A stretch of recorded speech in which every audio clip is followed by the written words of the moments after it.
Back to the next video. In today's video I will show you how to register a service worker.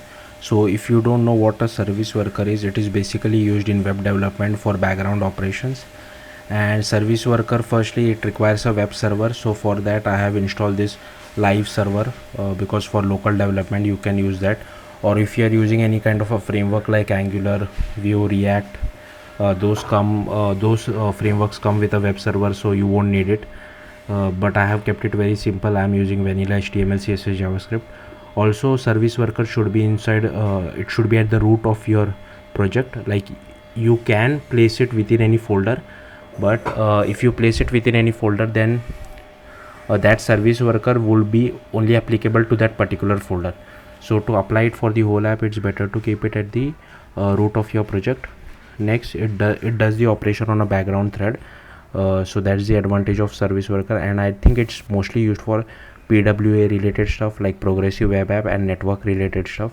Like if you are performing a fetch call, those kind of stuff, you should not do heavy computational operation on service worker. As far as I know, I think web worker might be a better suitable option for that. And service worker does not perform any UI manipulation.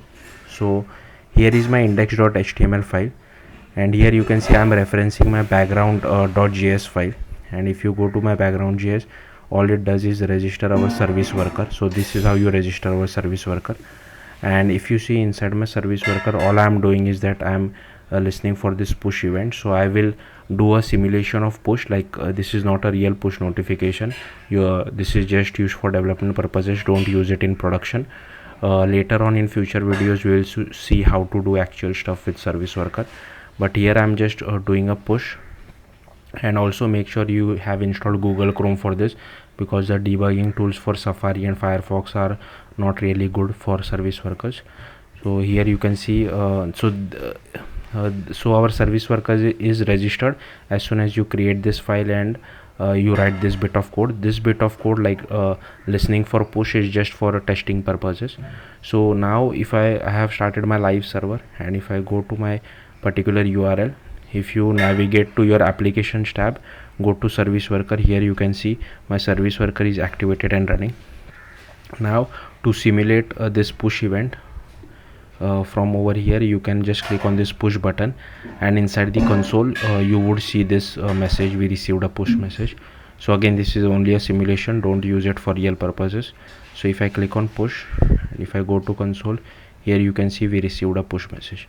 Now if I go to the application tab again, suppose I make, so here as you can see I only have one service worker, right? If I make some changes in my code, okay, just remove this, I will control S, and given that this live server automatically hot reloads or hot restarts stuff whenever there is any change, the original service worker is stopped and the next one is waiting for it.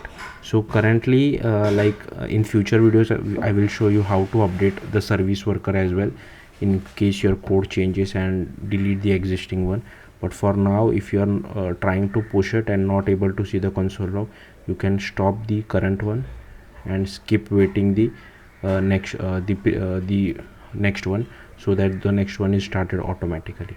Now if I try, so here you can see in console log I don't have anything, and if I try to push it, you should see a push message. Okay, so yeah, that's it. Thank you.